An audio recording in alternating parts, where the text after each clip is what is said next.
So segmentation is nothing but simply dividing the image into different segments.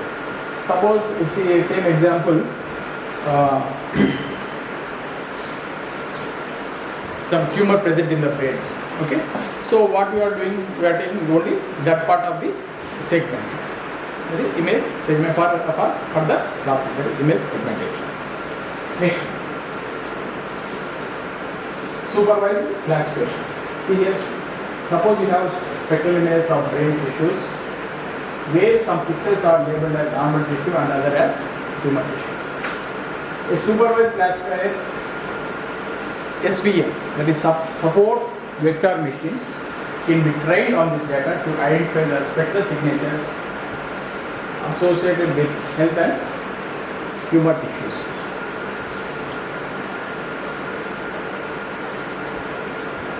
Okay. So already said what is classification?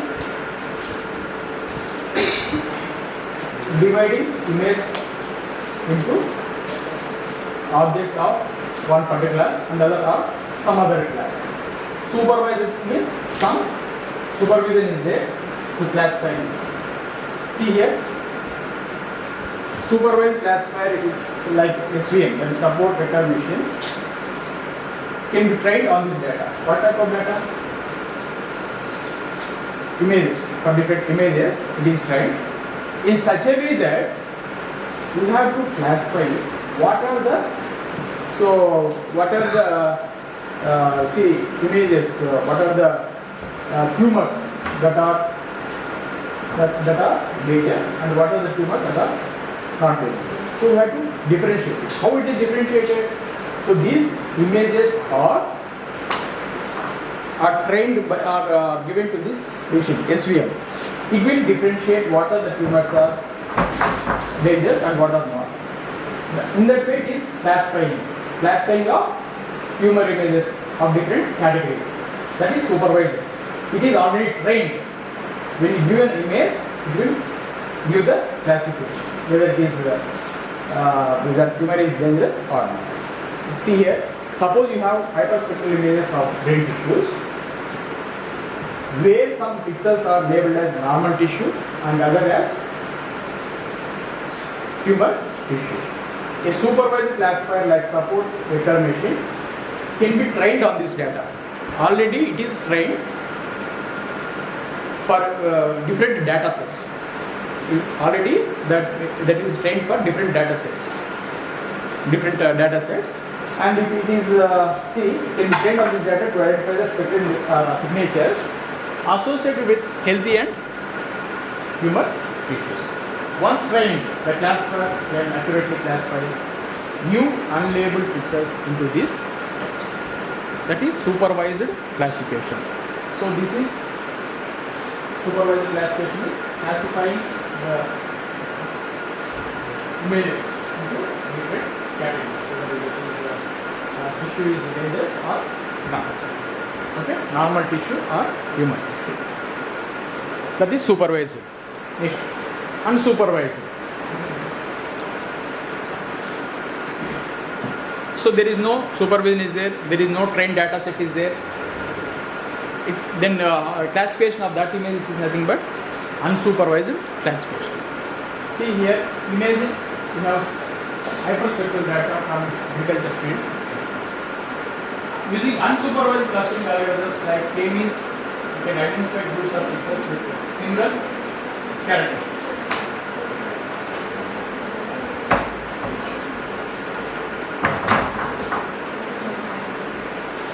Okay, there is no trained data is there. There is no training algorithm is there.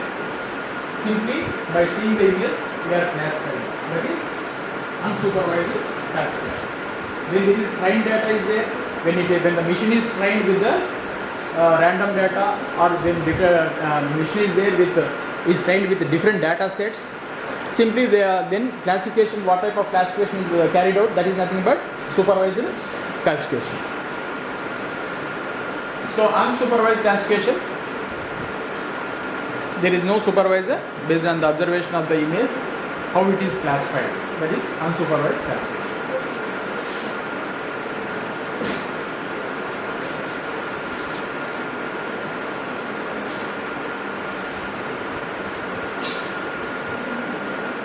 without predefined classes. Without predefined classes, the algorithm autonomous discourse means is grouping within the data.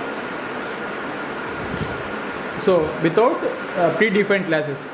In the previous case, there is these are defined. Okay. Normal tissue, previous normal tissue or tumor tissue. That part that is already classified. That is defined in the supervised classification. Whereas in unsupervised, you see there is no that type of classification.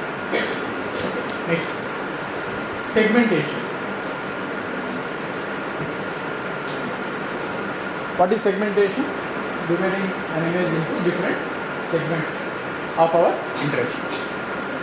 So here you see thresholding, segmentation based on setting intensity thresholds to divide an image into regions of interest. So we can divide an image as our wish. That is image segmentation. So example, you see separating objects from the background in a grayscale image by setting a pixel intensity threshold. Pixels with intensity values above the threshold belong to that object and those below belong to the background. So you see thresholding. So what is thresholding?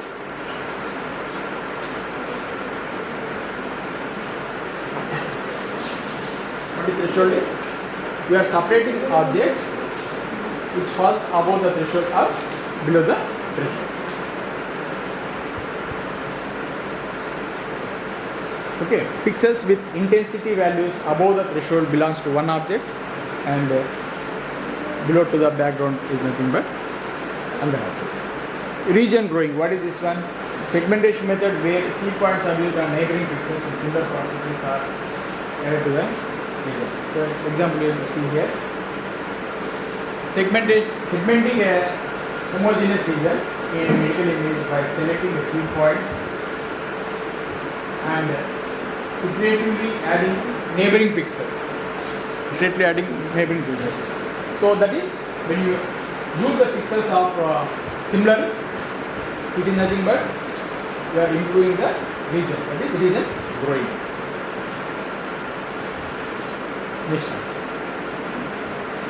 So edge detection, so these are already you come across in image processes. Edge detection. What is edge detection? Segmentation based on identifying abrupt changes in intensity or color, representing boundaries between different objects or regions. That is edge detection. Next one is clustering based segmentation. Segmentation achieved through clustering algorithms. That is K-means clustering. The group pixels with similar properties.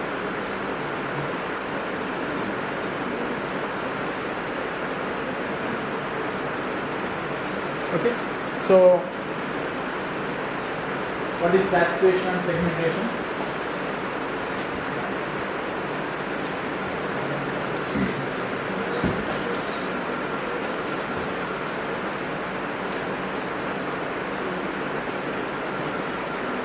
Image classification and what is image segmentation.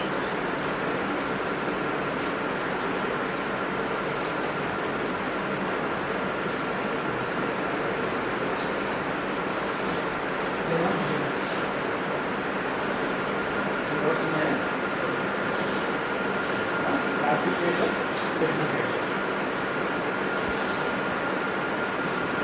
The classification, there are two types. That is supervised classification, unsupervised classification. Segmentation, totally human. Edge detection, backtracing. Clustering, region growing.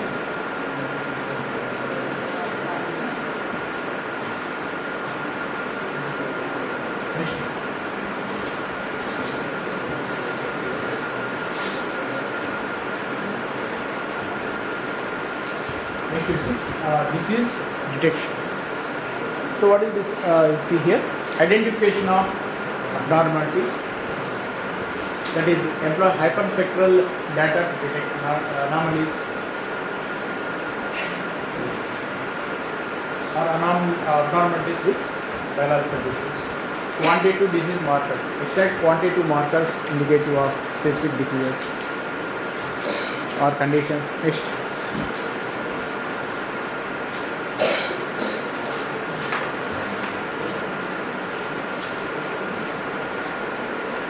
So already said these are applications in medical field.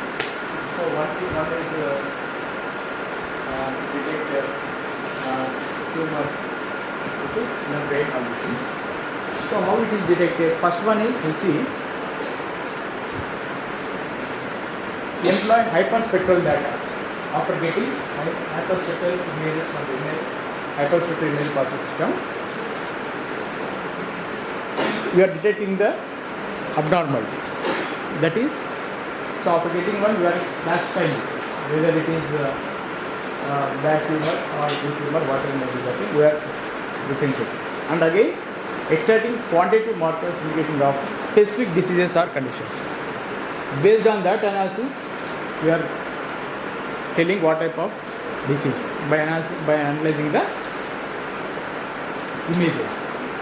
Why you are going for hyperspectral images means, why you are going for hyperspectral images compared to normal image? Because every wavelength of the image is captured in the hyperspectral imaging, so that we can analyze the data effectively compared to the previous methods. Okay, so how it is used in medical imaging? After taking the medical image, so we can analyze it. After analyze it, that is first you see after detecting it, and second one is you can know what type of disease is there and what type of treatment is to be carried out. Next is quantitative analysis.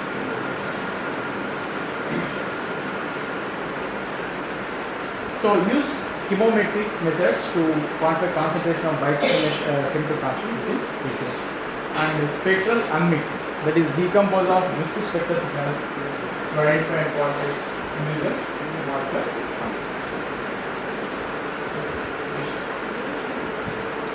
So this is the one example you see. Chemometric analysis, classification of land. Chemometric methods such as machine learning algorithms in game try to classify land cover. For example, different types of crops or vegetation can be identified mapped in agriculture monitoring. So applications already there. One is medical, second one is remote sensing, third one is agriculture. Okay.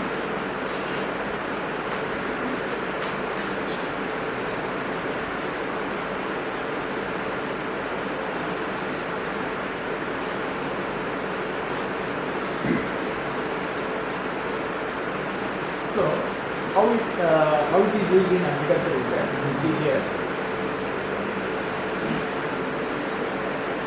different types of crops or vegetation can be identified and mapped with agriculture market. So by taking the remote sensing images, you can see that how much vegetation is there. Vegetation means how much greenery is there. Based on that, you can see that how much crop is to be coming from this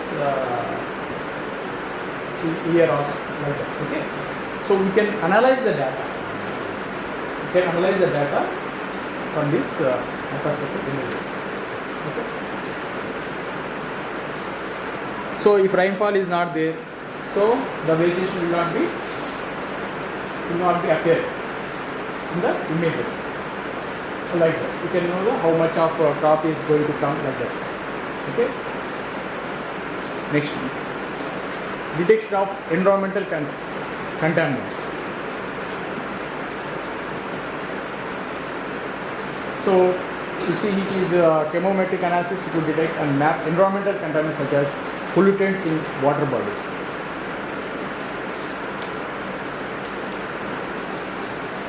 So we can know the pollution also based on this, the observing this level of meters, how much it is environment is contaminated.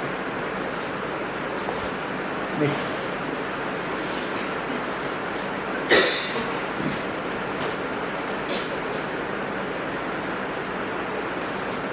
So here also you see quality control in food industry. Thermometric measures can be helpful in classifying and grading food products based on the chemical decomposition. This also it is used.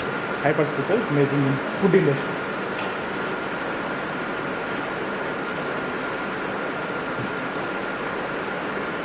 So mineral exploration.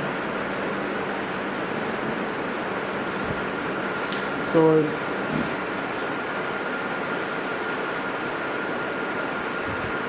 we can know the mineral deposits. In mining and mineral exploration, these methods are used to analyze hyperspectral data to identify mineral deposits.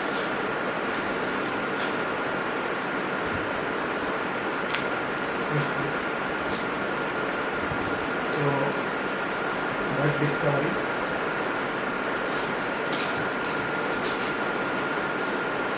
So this is used in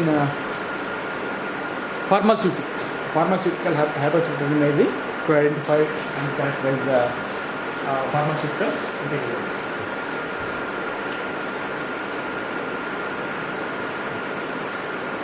So ఈ slides అన్ని మీద ఉంటాయి మీరు మరి can take it.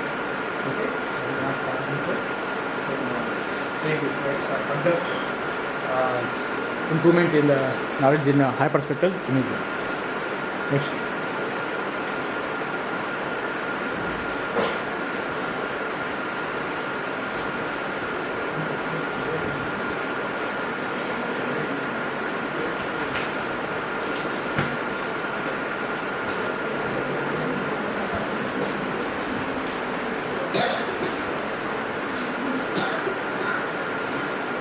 So next you see visualization and interpretation.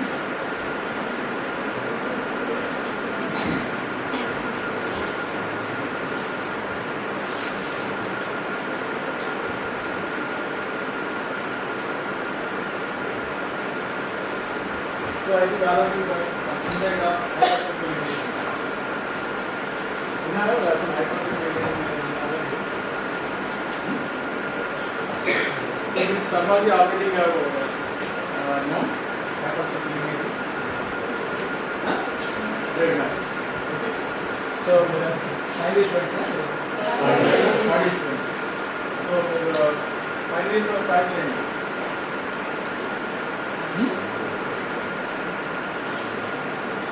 hyperspectral imaging. Different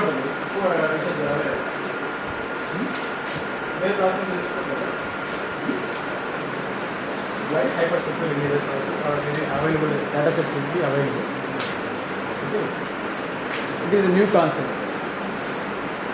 where there is lot of scope for doing projects.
సమ్మని చూడండి ఒకసారి. Image acquisition, pre processing, reason of interest, dimensionation, classification, signalization, disease detection, geometric analysis, visualization and interpretation, validation and verification, reporting and